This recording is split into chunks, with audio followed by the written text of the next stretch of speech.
Oui, salut scout à tout le monde. Aujourd'hui, nous allons parler du rassemblement. Le rassemblement, à savoir comment se fait un rassemblement, qu'est-ce que nous ne devons pas faire lors d'un rassemblement et les qualités d'un rassemblement. Donc, sans plus tarder, le rassemblement. Nous savons tous, la plupart des moments importants de la vie de la troupe passent par les rassemblements, à savoir l'investiture, les remises et les montées de couleurs. Les rassemblements diffèrent des ONS, que ce soit avant ou après une activité. Le rassemblement est l'image de la troupe. Comment peut-on croire que les scouts sont pleins de vie, actifs, organisés, si les rassemblements sont mous et désordonnés? Maintenant, comment se fait un rassemblement? Dans certains pays, ils utilisent le T. Le signal T est donné, c'est un T en MOS. Quand on entend cela, on s'immobilise, on ne parle pas et on tend l'oreille pour savoir, pour connaître les prochains signaux. Si c'est un rassemblement, nous allons attendre ensuite les I en MOS, c'est-à-dire venez. Donc quand les éclaireurs et éclaireuses attendent cela, ils courent et prennent place le plus tôt possible et cela en silence. Et comme je l'ai dit tantôt au début, les rassemblements diffèrent des ONS. Dans certains pays, on utilise le R pour les rassemblements et dans d'autres, on utilise plutôt le R pour les réveils. Maintenant, au Mali, comment se passent les rassemblements? Au Mali, les rassemblements se passent comme suite. A, c'est un signe A qui sera donné, c'est-à-dire prêtez attention. C'est un A en MOS, prêtez attention. Et ce signal sera donné à 3 reprises, mais avec des écarts. Et cela dépend aussi du réglementaire, du CT, autrement dit le chef de troupe, qu'on m'a appelé le chef d'unité.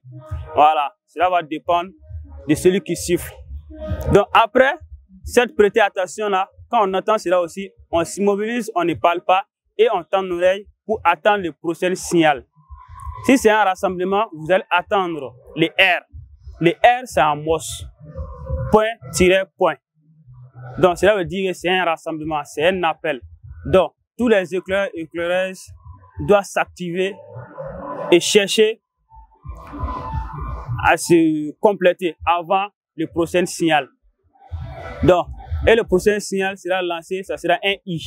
Un I toujours en MOS. Donc, cela veut dire immédiatement venez. Donc, quand les éclaireurs attendent cela, ils courent et prennent place le plus tôt possible. Et cela en silence. Je dis bien, et cela en silence, car dans le rassemblement, on ne parle pas.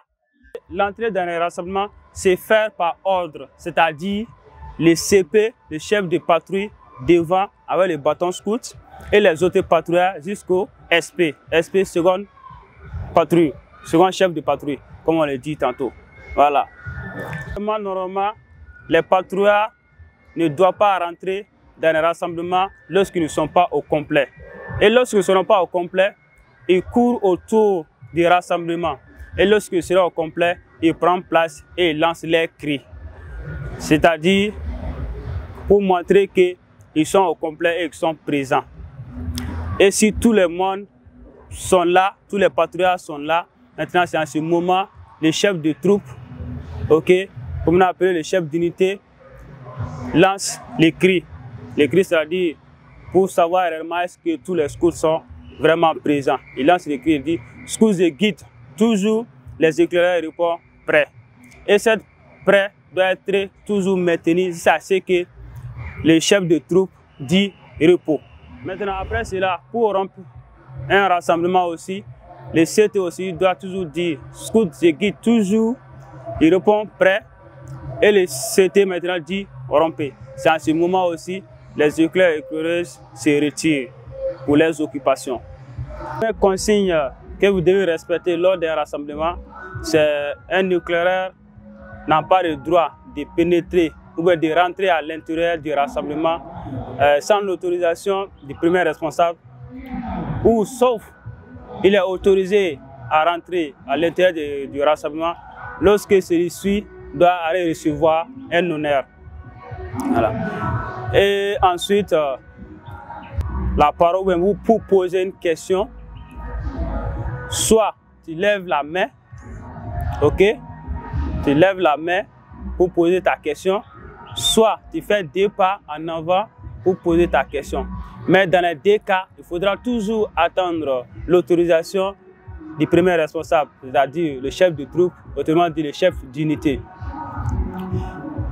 Et si un éclaireur vient en retard, il n'a pas le droit de rentrer dans le rassemblement sans demander l'autorisation à son CP ou bien au chef de troupe. Donc ça sera l'occasion pour le CP ou le chef de troupe de savoir pourquoi l'intéressé est en retard. Et aussi, un éclaireur aussi ne doit pas rentrer dans un rassemblement s'il n'est pas en tenue impeccable, c'est-à-dire peut-être mal fourré, foulard mal arrangé. Donc, il sera obligé de se mettre à côté et se mettre en tenue correcte avant d'intégrer les rassemblements. Voilà quelques consignes que je vais à vous donner. Il y en a beaucoup, mais ce sont des choses qui sont un peu importantes. Il ne faudra pas oublier aussi, lors des rassemblements aussi, nous ne devons pas parler. Nous devons toujours rester en silence. Voilà. Et pour terminer, les qualités d'un bon rassemblement, c'est rapide et silence. Parce que, quand on dit les secours sont toujours prêts, on doit être toujours vivant dans les actions. Donc les rassemblements doivent être toujours rapides et cela en silence. Donc ici prend fin cette partie de rassemblement. Il y aura notre émission là où nous allons un peu parler des signes de rassemblement. À quel moment devons-nous faire cette signe-là et à quel moment ne devons-nous pas faire cette signe-là. Sur ce, portez-vous bien et à la prochaine fois. Ciao, ciao.